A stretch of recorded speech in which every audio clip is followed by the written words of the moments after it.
Hi, welcome to Vedigai. ஜெய் ஸ்ரீராம்.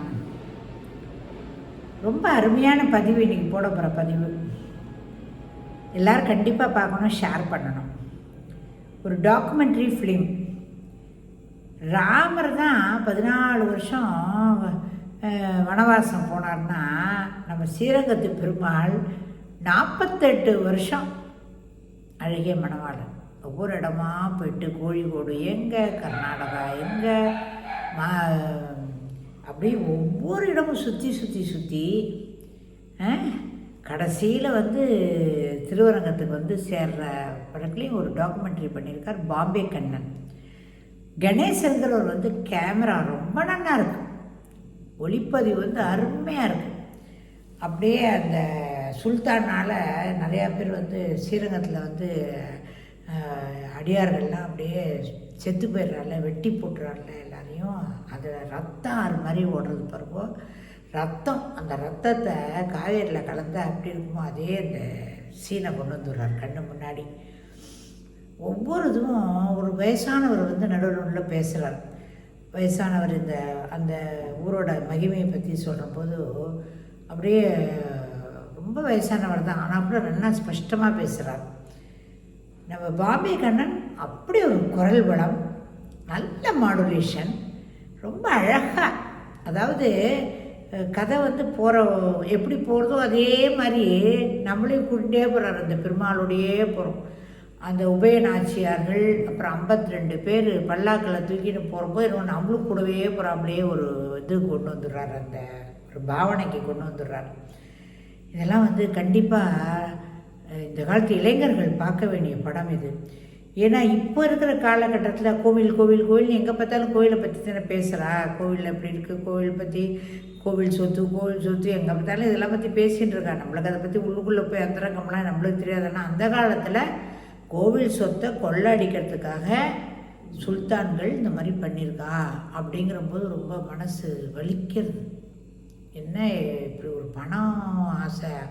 ஆனால் அங்கே தேவர் அடியாளுங்கிற ஒத்தி தன்னுடைய உயிரை கொடுத்து இந்த ஸ்ரீரங்கத்தை காப்பாற்றிருக்கா, அவள்கிட்டருந்து காப்பாற்றிருக்காங்கும்போது அடே அப்பா அப்படின்னு தோன்றுறது. ஒவ்வொரு சீனுமே தொய்வில்லாமல் எடுத்துகிட்டு போயிருக்கார் பிறகு. அங்கே தான் அவர் நிற்கிறார் பாம்பே கண்ணன். சூப்பராக இருக்குது. நம்ம மோடிஜி இந்த படத்தை பார்க்கணுன்னு ஆசைப்பட்றேன். ஏன்னா ரொம்ப அருமையாக இருக்குது.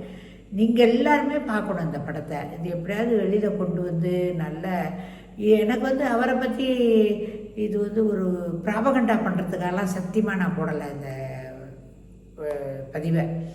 ரொம்ப மனசை தொட்டுது எனக்கு. போனால் ஒரு நிமிஷம் கூட ஃபுல்லாக அப்படியே அதோடய ஒன்றி பெருமாளை பார்த்துட்டு அப்படியே உட்காண்ட்ருக்கோம். ரொம்ப அழகு, ரொம்ப அழகு.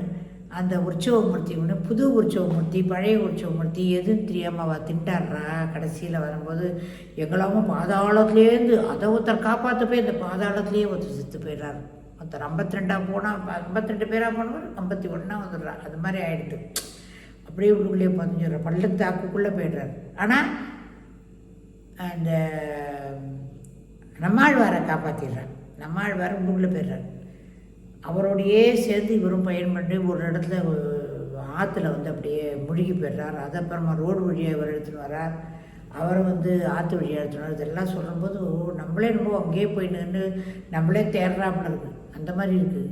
அந்த சிலை 2 சிலை எது உண்மைங்கிறது தெரியாமல் ஒரு டோபி நீங்கள் இது பண்ணுங்க, அபிஷேகம் பண்ணிட்டு கொடுங்கன்னு சொல்லிட்டு அந்த புழிஞ்ச தண்ணியை குடிச்சு பார்க்குறான். முதல்ல இதில் தலையாட்டுறது இல்லைன்னு அவனுக்கு கண்ணு தெரியாது, இல்லைங்கிறான். அப்புறம் அடுத்து திருப்பி புழிஞ்சு அந்த இன்னொரு சிலைக்கு அபிஷேகம் பண்ணி அந்த தண்ணியை எடுத்து குடிக்கிற போது ஆஹா இதுதான் இவர் தான் ஒரிஜினல் அப்படிங்கிறார். இதெல்லாம் ரொம்ப அதிசயமாக இருக்குது இதெல்லாம். அப்புறம் ஆச்சாரியருக்கு விசிறா ஒரு அம்மா, எனக்கு விசிறாதீங்கோ, பெருமாளுக்கு விசிறுங்கோ அப்படின்னு சொன்னபோது, அப்படியா பெருமாளுக்கு வேக்குமா என்ன அப்படின்னு கேட்குறா அந்த அம்மா. ஆமாம் பாருங்க கூட வேர்த்து கொட்டிருக்கு. அதெல்லாம் காப்பி ரொம்ப அருமையாக இருக்குது. எனக்கு சொல்லத்துக்கு வார்த்தை இல்லைப்பா. ரொம்ப அருமை அருமை அருமை அருமை சூப்பராக இருக்குது. நீங்கள் தயவு செஞ்சு இது எங்கே எப்படி வெளியில் கொண்டு போட போகிறாளா, சினிமா கொடியில் போட போகிறாளா, இது டாக்குமெண்ட்ரி படங்கிறதுனால இது சினிமா கோட்டையை வந்து எடுத்துக்குமா அதெல்லாம் எனக்கு தெரியாது, எனக்கு விஷயம் தெரியாது. ஆனால் கண்டிப்பாக இந்த படம் எல்லோரும் நீங்கள் பார்க்கணும். வந்து நான் என்னோடய இதில் வந்து பாம்பே கண்ணனோட இது கூட இருக்குது, அவரோட ஃபோன் நம்பர் கூட இருக்குது. உங்களுக்கு நிறையா பேருக்கு தெரியும்னு நினைக்கிறேன். அவரை நிறைய ட்ராமாலாம் நடிச்சிருக்கிறவர். அதனால் தயவு செஞ்சு இதை வந்து எல்லாத்தையும் கொண்டு போய் சேருங்கோ.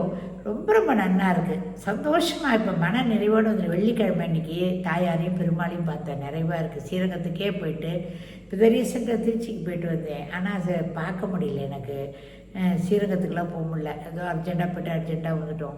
அவ்வளோ பெரிய இடத்த நான் எவ்வளோ உடையோ அப்பா. வெள்ளை கோபுரம்னு ஒரு கோபுரத்தை காமிக்கிறார், அப்புறம் கிழக்கு வாசல் பக்கத்தில், அப்புறம் அந்த பெருமாளை மூடி வச்சுருக்கா பாருங்க. அதுக்கப்புறம் தானே திருப்பி வந்து சுல்தான் படையெடுப்புக்கு முடிஞ்சதுக்கப்புறம் உடைக்கும்போது அந்த பெருமாள் அப்படியே படுத்துட்டுருக்கார்.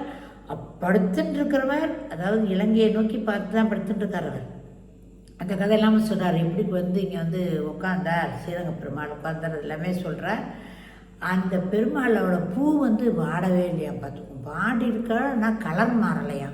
அந்த கட்டிவிட்ட வேஷ்டி அப்படியே இருக்குது, 48 வருஷம் கழிச்சு அப்படி இருக்குண்ணா பாருங்க. அது எல்லாம் அதிசயம் தானே இதெல்லாம். ஐயோ சொல்லுறதுக்கு மாலைலப்பா, ரொம்ப நல்லா இருக்குது, ரொம்ப நல்லா இருக்குது. தயவு செஞ்சு இந்த படம் எல்லாத்துக்கும் கொண்டு போய் சேர்க்கணும். இந்த படத்தை எல்லோரும் பாருங்க, ரொம்ப சந்தோஷமாக இருக்குது. நன்றி, வணக்கம், தேங்க்யூ. ரொம்ப நிறைவாக இருக்குது, அதனால தான் இந்த பதிவை போட்டேன். பாய்.